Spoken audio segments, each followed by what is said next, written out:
تو اس طرح پر یہ دوسرا موقع تھا جس میں خدا تعالیٰ نے مجھے عملی طور پر مسلم مؤود ہونے کی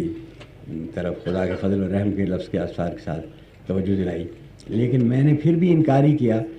خواجہ کمال الدین نے بار بار لکھا اگر تم مسلم مؤود ہو تو قسم کھا جاؤ میں مان لوں گا، مگر میں نے کہا جب تک خدا مجھے نہیں کہے گا میں نے نہیں قسم کھانی، جب خدا مجھے صاف لفظوں میں کہے گا تو مسلم مؤود ہے تب میں مانوں گا،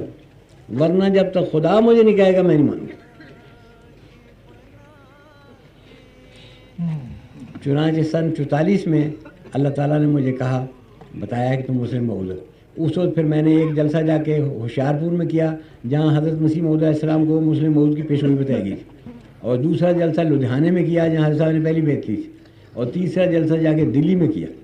کیونکہ دلی میں حضرت صاحب کی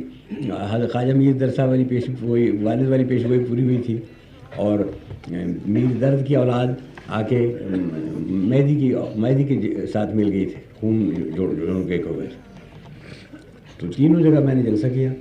ایک لاہور میں بھی کیا تھا، لاہور میں کیا تھا کیونکہ لاہور میں خواب آئی تھی۔